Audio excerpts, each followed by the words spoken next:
터키 북서부 해안에 위치한 작은 항구 도시가 있었습니다. 드로아라는 지역인데 이곳은 사람들로 북적이는 곳이었습니다. 그리스 북부로 건너가는 길목이었기 때문에 수많은 무역상들과 그리고 바쁘게 움직이는 짐꾼들로 가득한 곳이었습니다. 이 드로아라는 항구 도시에 예수 믿는 한 청년이 있었습니다.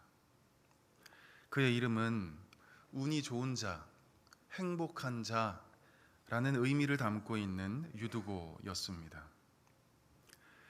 당시 유두고라는 이름은 매우 흔한 이름이었습니다. 특히 노예들이 많이 사용하는 이름 중 하나였다고 합니다. 이로 보건대 유두고는 10대 후반에서 20대 초반의 건강한 젊은이로 드로아라는 항구 도시에서 노예살이를 하고 있는 몇 안 되는 예수 믿는 청년이었습니다. 당시 항구 주위에서 일하는 노예들은 주로 짐을 나르는 육체 노동자들이었습니다. 배에서 무거운 짐을 어깨에 메고 육지로 운반하는 일의 반복이었습니다. 짐을 나르다가 긁히고 찢어져서 피가 나도 일해야만 했습니다. 부러지고 뒤틀리고 죽을 만큼 괴로워도 일해야만 했습니다. 당시 노예들의 인권은 없었습니다. 그저 소모품에 불과했고 사용하다가 쓸모 없어지면 버림받기 일쑤였습니다. 사실 유두고도 예외는 아니었습니다.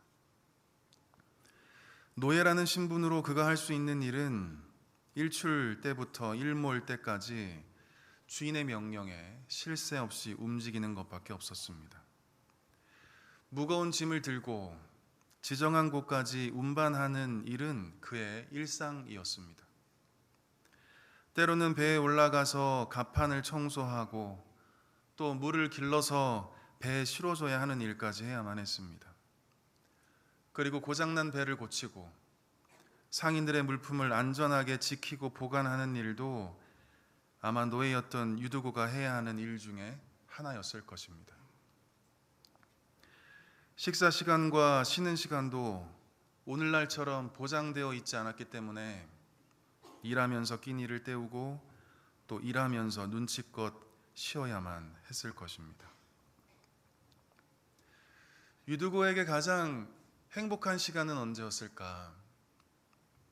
아마 해가 저무는 깜깜한 밤이지 않을까 싶습니다. 그때만이 일을 멈추고 오롯이 편하게 쉴 수 있었기 때문입니다.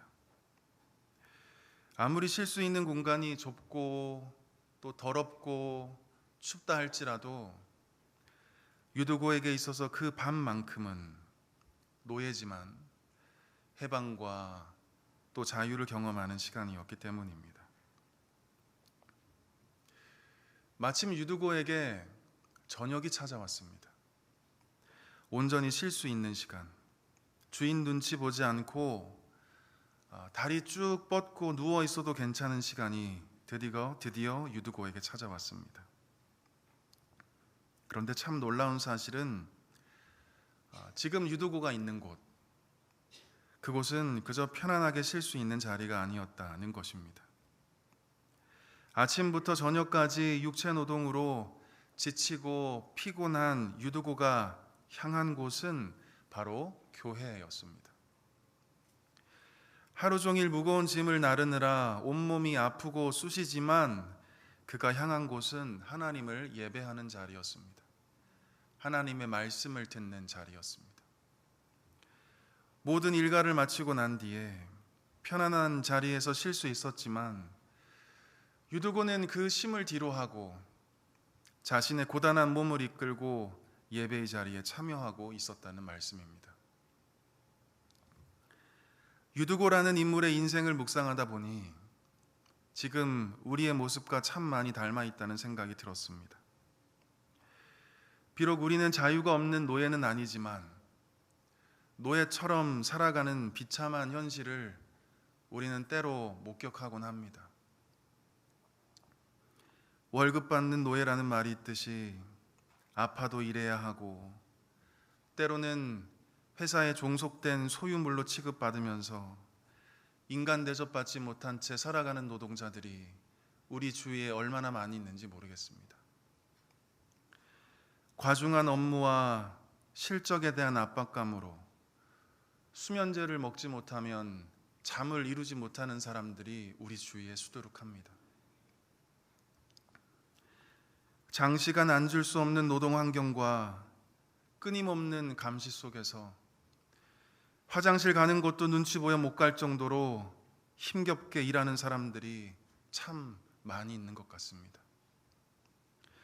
밤샘 근무는 기본이요, 위험한 작업 환경에서 내 몸의 육체가 손실되는 것도 괜찮아 하면서 웃어 넘길 수밖에 없는 그 치열한 노동자들이 내 친구이며 내 남편이지 않습니까? 매일같이 식사를 준비하고 청소하고 빨래하고 쉼없이 자녀들을 돌보고 육아로 인해서 수면 부족은 만성이 되어가는 우리의 엄마들은 늘 피곤하고 지쳐 있지만 제대로 된 노동의 평가조차 받지 못하며 살아가는 것이 오늘날 우리의 안타까운 현실입니다. 학생들도 시험과 과제와 학원과 진로 고민으로 늘 머리가 복잡한 채 살아갑니다.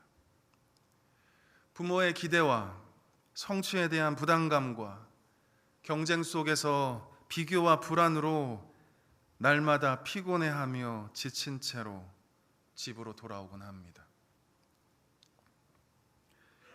이처럼 오늘날 살아가는 현대인들뿐만 아니라 예수 믿는 여기에 모인 모든 성도님들도 유두거와 같이 매일매일을 힘겹게 살아가고 있는 것 같습니다.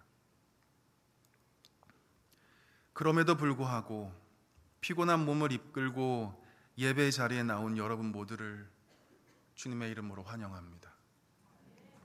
한 주간의 치열한 일상으로 인해서 간절히 쉬고 싶었을 텐데 지친 몸을 이끌고 이 예배 자리에 나온 여러분 모두에게 이 시간 하나님께서 복 주시기를 간절히 축복합니다. 우리 옆에 계신 분들에게 이 시간 응원과 격려의 고백을 좀 해주셨으면 좋겠습니다. 어깨도 좀 도닥여주면서 한 주간도 애 많이 쓰셨습니다. 수고 많이 하셨습니다.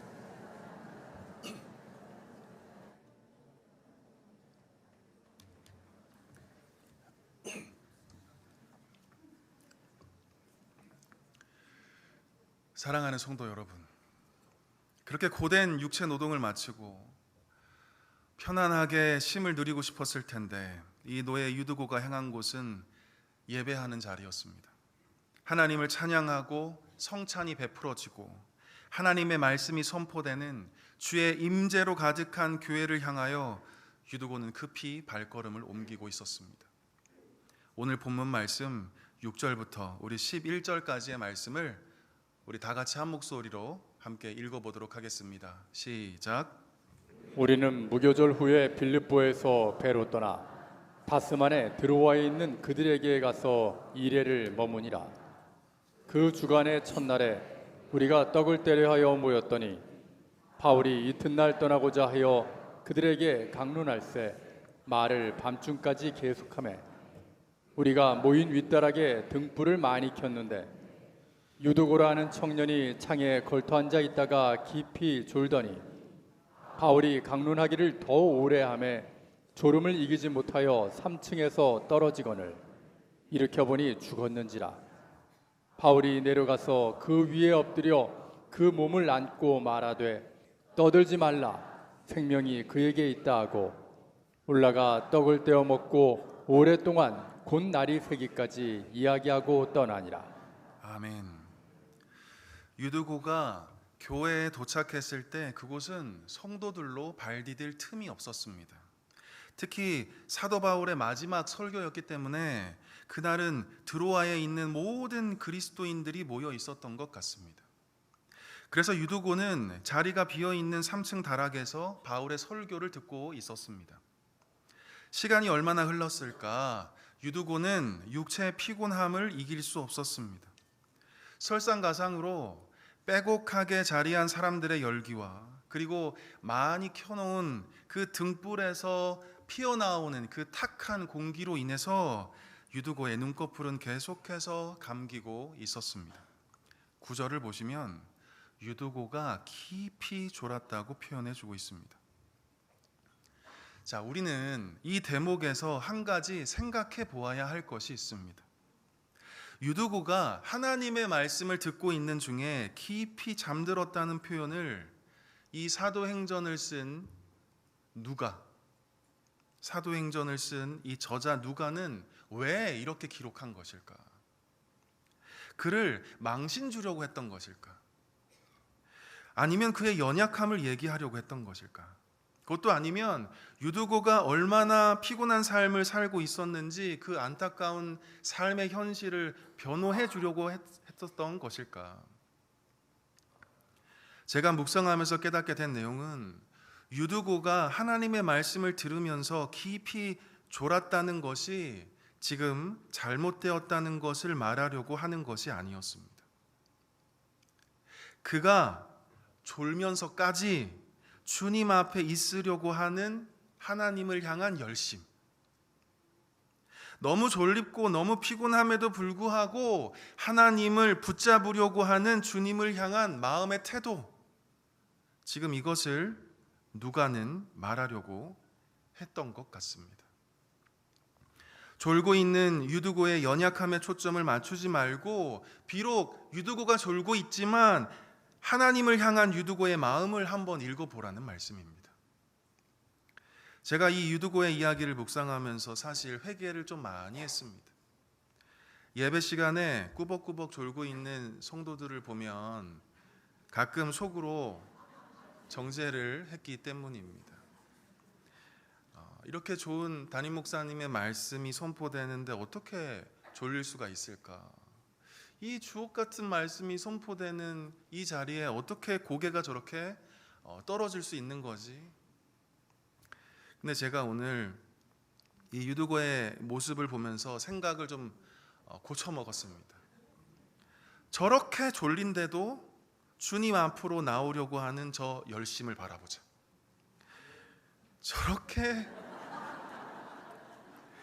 저렇게 깊이 주무시면서도 그래도 주님 붙잡기 위해서 이 자리에 나오려고 하는 하나님을 향한 그 내적인 지향성을 한번 생각해 보자.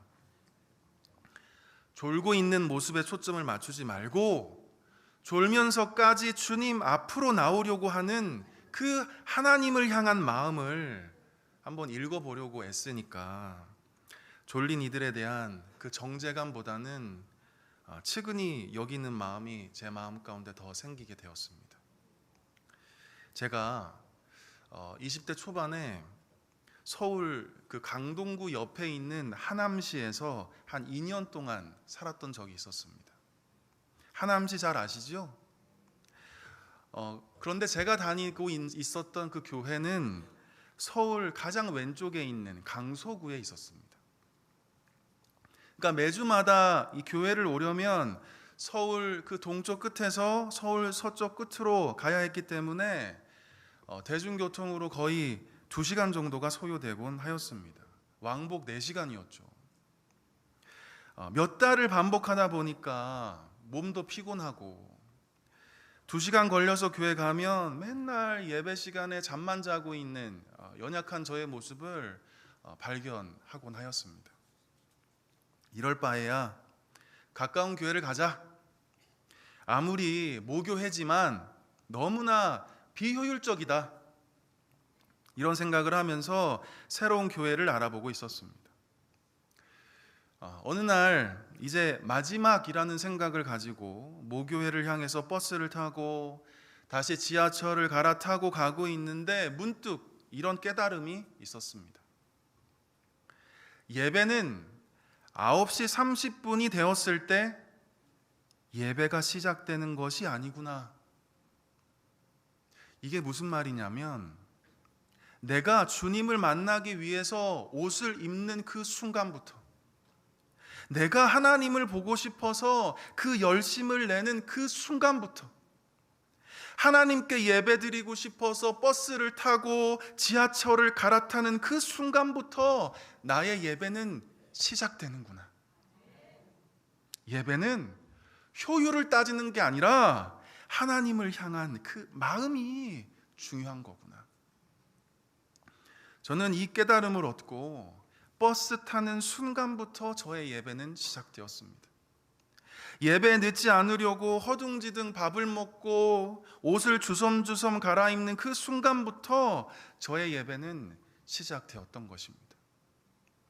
그렇게 2년 동안 하남시에서 강서구까지 예배 드리러 가면서 나의 마음을 보시고 또 나의 중심을 보시는 그 하나님에 대해서 참 많이 묵상했던 것 같습니다. 사랑하는 성도 여러분, 하나님은 우리에게 이렇게 말씀하셨습니다. 여호와께서 이르시되 내가 보는 것은 사람과 같지 아니하니 사람은 외모를 보거니와 나 여호와는 중심을 보느니라. 아멘. 오늘 본문에 기록되어 있는 이 유두고, 하나님은 그의 중심을 잘 알고 계셨을 것입니다. 사람들은 비록 이 졸고 있는 유두고를 보고 혀를 차거나 말씀에 관심이 없는 그 철없는 젊은이로 정죄했을지 모르겠지만 하나님은 이 유두고의 마음을, 그 중심을 잘 알고 계셨을 것 같습니다. 하나님은 정말 주님의 말씀을 듣기 위해서 일 끝나자마자 주님 전으로 뛰어나오고 있는 그의 아름다운 발걸음을 아마 거룩한 예배로 받으셨을 것입니다. 피곤하고 지치고 힘든 몸이지만 주님 만나기 위해 한 걸음 한 걸음 내딛는 그 순간부터 하나님은 이 유두고의 마음을 아마 기뻐 받으셨을 거라고 저는 확신합니다. 저는 지금 예배 시간에 졸아도 된다는 것을 말하려고 하는 것이 절대 아닙니다. 오해하지 않으셨으면 좋겠습니다. 하나님은 우리의 마음과 중심을 보신다. 졸음이 쏟아지는 그 피곤함 속에서도 주님께로 나오고자 하는 그 마음, 하나님을 향한 그 내적인 지향성, 우리 하나님은 이것을 정말 기쁘게 보신다는 말씀입니다. 바라기는 어떤 상황과 형편에서도 이 유두고와 같이 하나님을 향한 내적인 열심이 우리 가운데 가득할 수 있기를 주의 이름으로 간절히 축복합니다. 다시 말씀을 보시면 매우 안타까운 사건이 벌어지고 있는 것을 우리는 발견하게 됩니다. 유두고는 3층 창가에 걸터 앉아 있었는데 그만 졸음을 이기지 못하고 3층에서 떨어지고 말았습니다. 누군가 비명을 지르고 또 3층에서 사람이 떨어졌다고 매우 다급하게 도움을 호소했을지 모르겠습니다. 사람이 떨어졌다는 소식에 이 사도 바울 곁에 있었던 의사였던 누가가 아마 급히 밖으로 나가 보았을 것입니다. 그리고는 쓰러져 있는 이 유두고를 직접 살펴보기 시작했겠죠. 누가는 의사였기 때문에 이 유두고의 상태를 그 누구보다 잘 파악할 수 있었습니다. 숨을 쉬지 않고 심장이 뛰지 않는 이 유두고를 보면서 이 사도행전을 쓴 이 사도행전의 저자이자 의사인 누가는 9절 하반절에서 이렇게 사망 선고를 내립니다. 3층에서 떨어지거늘 일으켜보니 죽었는지라. 사망했다는 선고가 이 의사 누가를 통해서 내려졌습니다. 아마 그곳에 있는 모든 사람들이 가슴치며 통곡하며 슬퍼했을 것입니다. 우리의 형제가 죽었다면서 그를 지켜주지 못한 미안함에 모두들 애통해하며 절망에 빠졌을지 모르겠습니다. 하지만 사도 바울은 그의 죽음 앞에서 슬퍼하기만 하지 않았습니다. 젊은 청년의 그 죽음을 그저 물끄러미 바라보면서 어찌할 바 모르는 모습으로 눈물을 흘리고만 있지 않았습니다. 바울은 그 죽은 유두고를 꼭 껴안으면서 전심으로 기도하기 시작했습니다. 하나님, 이 청년을 살려주옵소서. 하루 종일 힘든 일을 마치고 쉬지 않고 주님께 달려온 이 젊은이를 제발 불쌍히 여겨 주옵소서. 주님을 향한 이 청년의 열심을 주님 외면하지 말아 주옵소서. 다시 심장이 뛰게 하여 주시고 다시 숨을 쉴 수 있도록 주님 도와주옵소서. 이처럼 사도 바울은 하나님께 아마 간절히 기도했을 것입니다. 정말 애끓는 심정으로 주님께 탄원하며 기도했을 것입니다. 그러자 차가웠던 유두고의 몸은 다시 온기가 돌기 시작했습니다. 멈췄던 그의 심장은 세차게 뛰기 시작했습니다. 그리고 그의 입과 코에서 따뜻한 숨소리가 들리기 시작했습니다. 아마 여기저기서 하나님을 찬양하는 고백이 터져 나왔을 겁니다. 하나님을 향한 경이로움과 감사와 감격의 탄성이 그 공간을 가득 메웠을 것입니다. 생명의 주를 노래하고 경배하고 송축하기를 반복하면서 베풀어진 성찬 앞에 다시 한번 감격하며 눈물 흘리고, 그리고 날이 새기까지 주의 말씀 앞에 머물렀다고 오늘 본문 11절은 우리에게 증거해 주고 있습니다. 사랑하는 성도 여러분, 하나님은 어떤 분이십니까? 이 이야기를 통해서 하나님은 당신이 어떤 분이신지 우리에게 명확하게 드러내주고 있습니다. 하나님은 우리의 생명을 살리시는 분이십니다. 하나님은 망가져가는 우리의 육체와 죽어가는 영혼을 살리시는 분이십니다.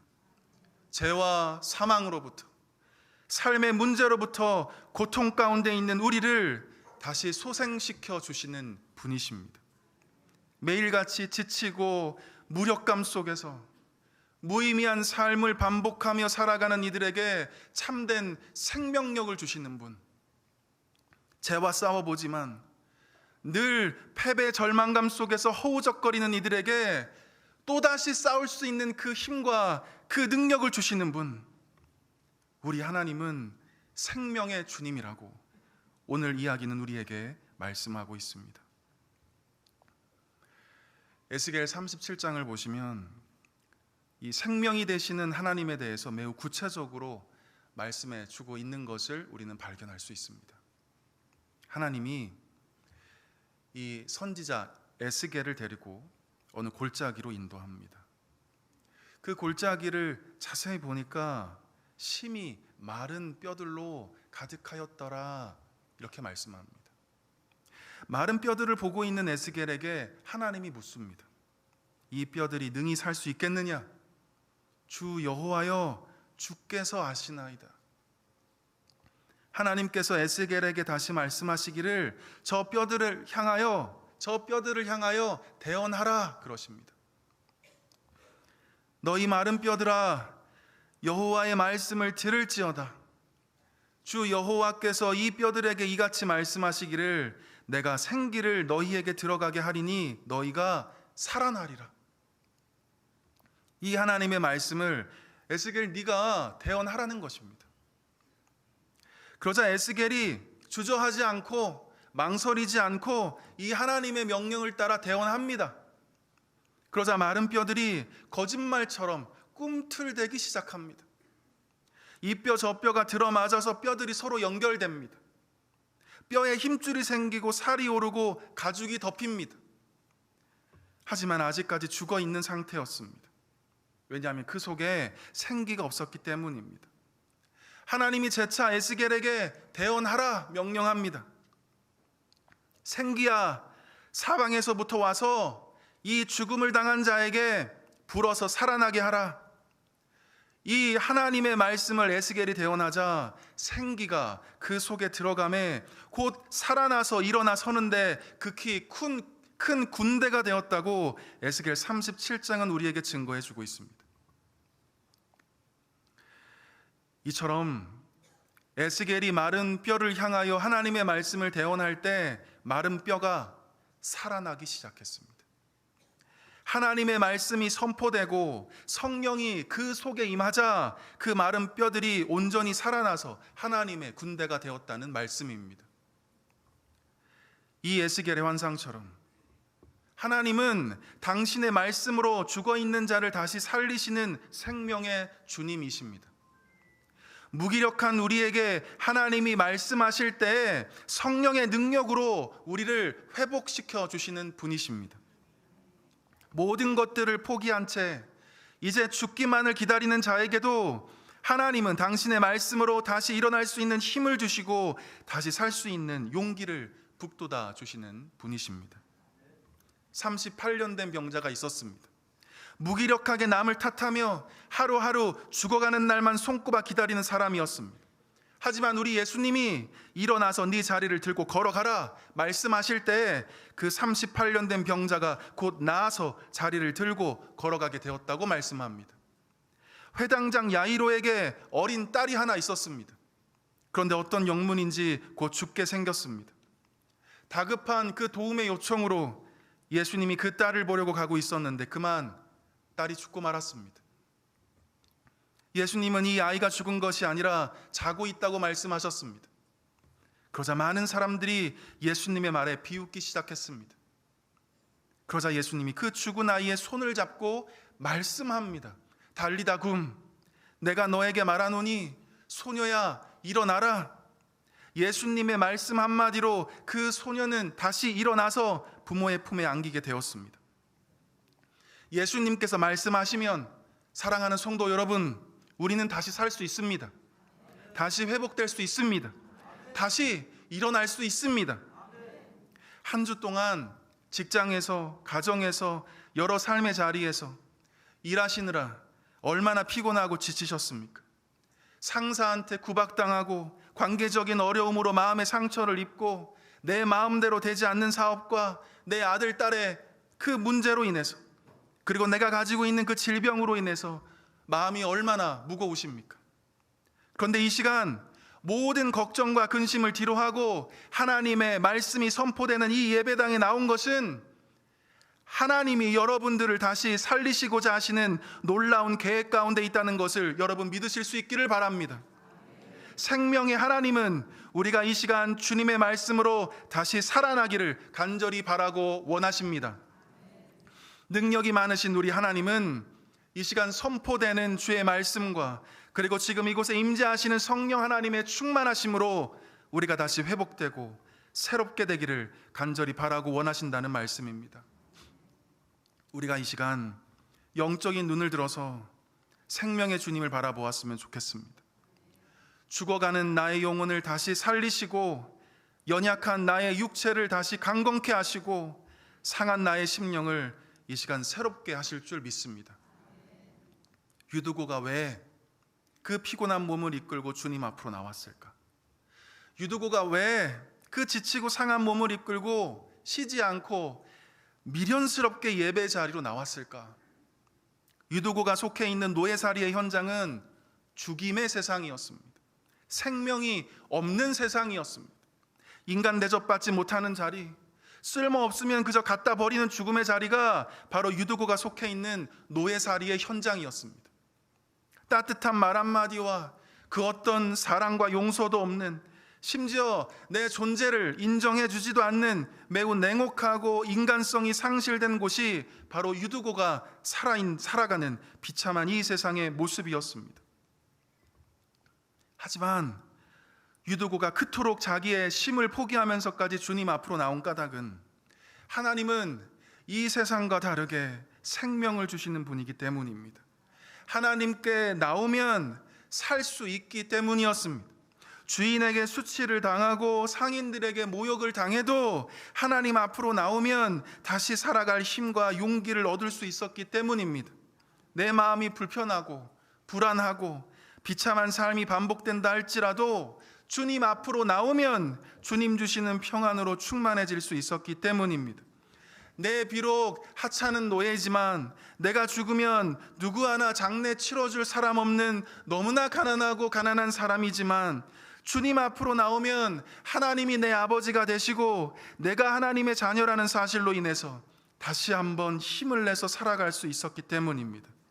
그래서 유두고는 하루 종일 육체 노동으로 힘든 하루를 보냈지만 안락한 심을 포기한 채 생명의 주님 앞으로 나온 것입니다. 이 세상은 생명이 곧 돈이라고 말합니다. 생명이 곧 시간이라고 말합니다. 권력이, 내 사회적 위치가, 학력이, 나의 소유와 업적과 성취가 곧 나의 생명이라고 에둘러서 표현합니다. 하지만 하나님은 이 세속적인 가치관 앞에 절대 아니라고 말씀합니다. 예수께서 이르시되 나는 생명의 떡이니 내게 오는 자는 결코 줄이지 아니할 터요 나를 믿는 자는 영원히 목마르지 아니하리라. 예수께서 이르시되 내가 곧 길이요 진리요 생명이니 나로 말미암지 않고는 아버지께로 올 자가 없느니라. 도둑이 오는 것은 도둑질하고 죽이고 멸망시키려는 것뿐이요 내가 온 것은 양으로 생명을 얻게 하고 더 풍성히 얻게 하려는 것이라. 수고하고 무거운 짐진 자들아 다 내게로 오라. 내가 너희를 쉬게 하리라. 하나님이 참 생명의 주인이시기 때문입니다. 어떤 분이 이렇게 말씀하셨습니다. 내가 너무 피곤해서 그래서 내가 좀 살려고 교회 안 나간다고 하셨습니다. 언젠가는 내가 좀 살려고, 내가 너무 살고 싶어서 교회 나오는 그날이 속히 올 수 있었으면 좋겠습니다. 생명의 하나님께서 이 시간 저와 여러분의 생명을 살리시고 고치시고 또 회복시켜 주시기를 주의 이름으로 간절히 축복합니다.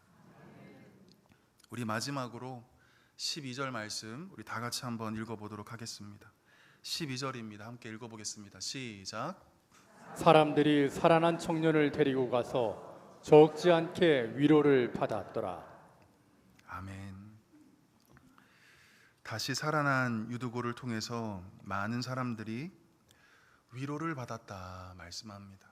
위로를 받았다.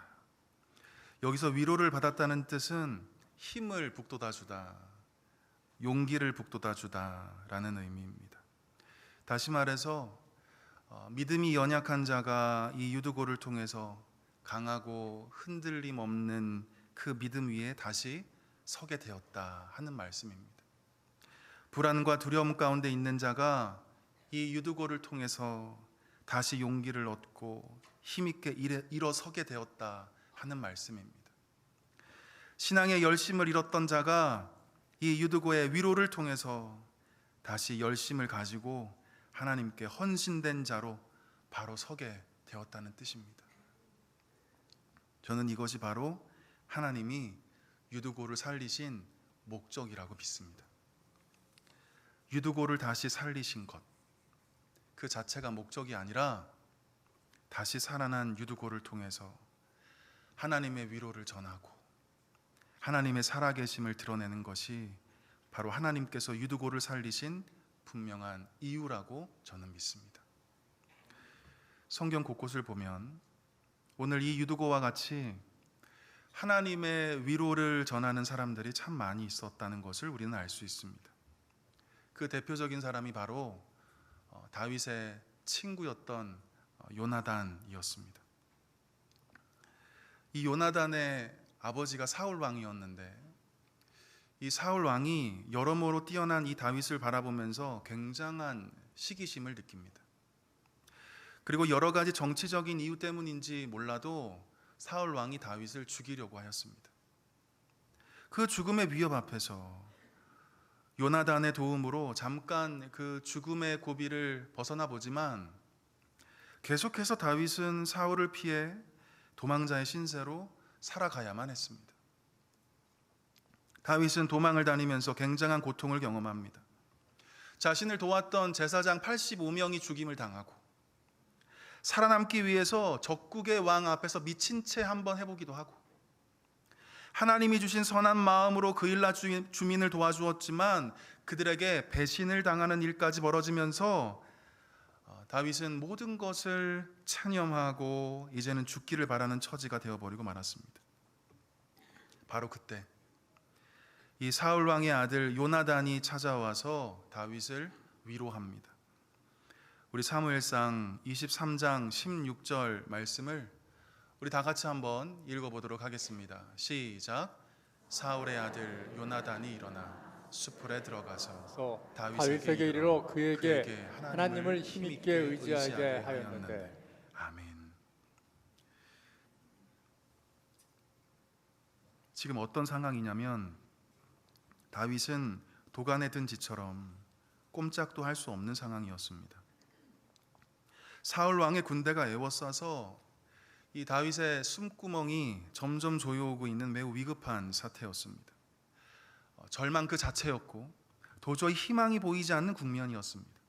그런데 요나단이 찾아와서는 다윗으로 하여금 하나님을 힘있게 의지하도록 했다는 것입니다. 여기서 하나님을 힘있게 의지하게 했다는 것은 하나님 안에서 다윗의 손을 강하게 하였다, 하나님으로 말미암아 다윗의 손을 견고하게 하였다는 뜻입니다. 아마 다윗은 오랫동안 이 사울로부터 도망치느라, 그리고 이 도망치는 과정 속에서 여러 가지 환난을 당하고 사람들에게 배신을 경험하면서 아마 엄청난 상처와 허탈감과 무력감을 느끼고 있었을 것입니다. 바로 이런 상태를 히브리식 표현을 빌리자면 손이 늘어진 상태라고 말합니다. 아무 기력이 없어서 축 늘어져 있는 모습이 바로 다윗이었다는 것입니다. 그런데 요나단이 와서는 이 연약한 다윗을 다시 강하게 했다는 말씀입니다. 영적인 그 무기력감으로 인해서 더 이상 손을 들 수 없는 다윗이었지만 다시 일어날 수 있도록 도와주었다는 겁니다. 하나님을 힘있게 의지할 수 있도록 도와주어서 절망의 그 자리에서 벌떡 일어나서 담대하게 믿음의 여정을 갈 수 있도록 이끌어 주었다는 것입니다. 이것이 바로 성경이 이야기하는 위로자의 모습입니다. 하나님을 의지하게 해서 연약한 믿음을 강한 믿음으로 만들어주고 하나님께 더 가까이 가게 해서 주저앉아 있는 믿음을 다시 세워주는 것이 바로 위로자의 모습이라는 말씀입니다. 구약에서는 이 위로의 사람이 요나단이었다면 신약에서는 우리는 바나바를 이야기할 수 있습니다. 사도행전 4장 36절 말씀을 우리 다 함께 읽어보도록 하겠습니다. 사도행전 4장 36절입니다. 시작. 구브로에서 난 레위족 사람이 있으니 이름은 요셉이라.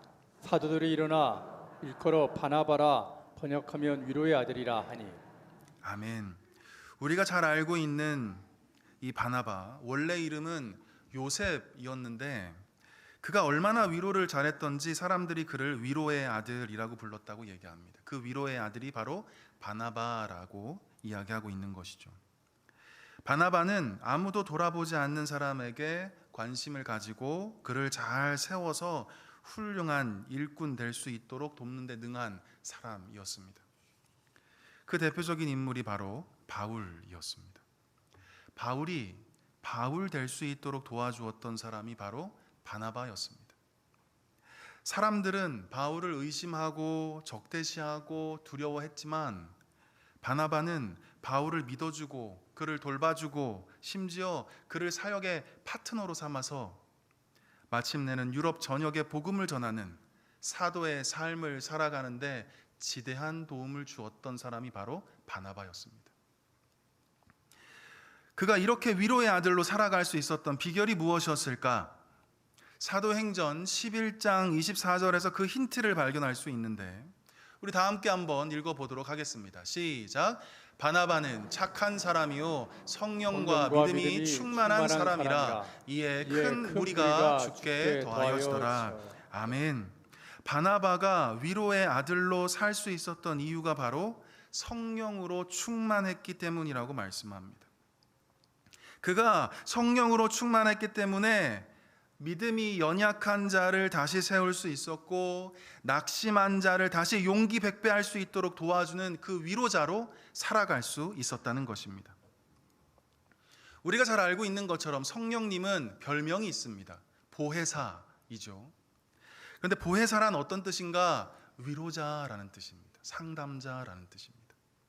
그러니까 다시 말해서 위로자가 되시는 성령님이 내 안에 가득하면, 충만하면 우리 또한 위로자로 살아갈 수 있다는 말씀입니다. 약한 자를 세우고 돌봄이 필요한 자에게 관심을 가지고, 또 하나님으로부터 떠나 있는 자를 다시 하나님을 볼 수 있도록 돕는 이 위로자의 역할을 성령 충만하면 할 수 있다는 것입니다.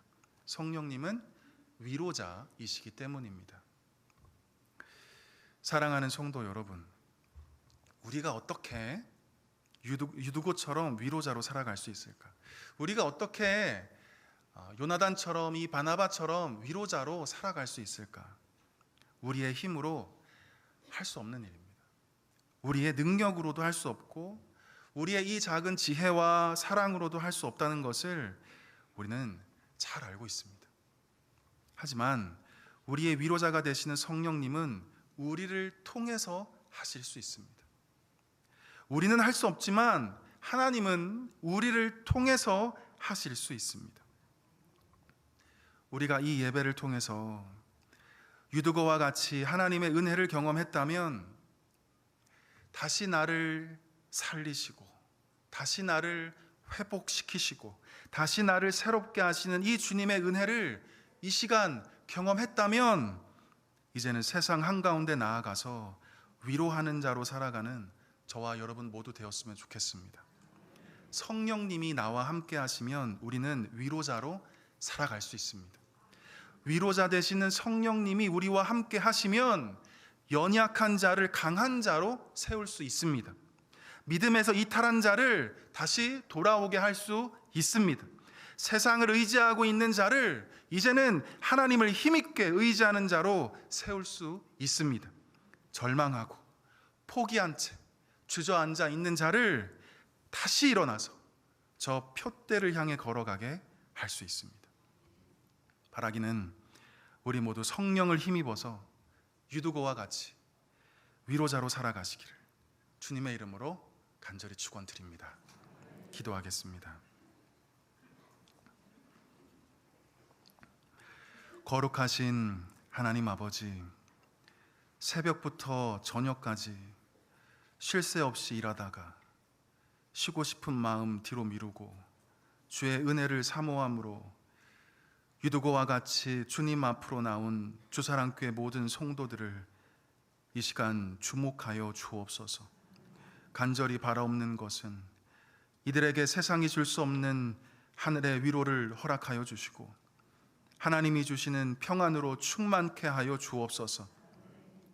흔들리고 의심되는 모든 것들이 평정을 되찾도록 도와주시고, 꺾이고 무너져 있는 것들은 온전히 회복될 수 있도록 은혜를 내려 주옵소서. 우리 모든 성도들 주의 말씀으로 이 시간 살려주시고 회복시켜 주시고 새롭게 하여 주옵소서. 그리고 성령을 힘입어서 하나님께 위로받은 내가 이제는 위로하는 자로 살아갈 수 있도록 주님 도와 주옵소서. 이 모든 말씀 우리 주 예수 그리스도의 이름으로 간절히 기도드리옵나이다. 아멘.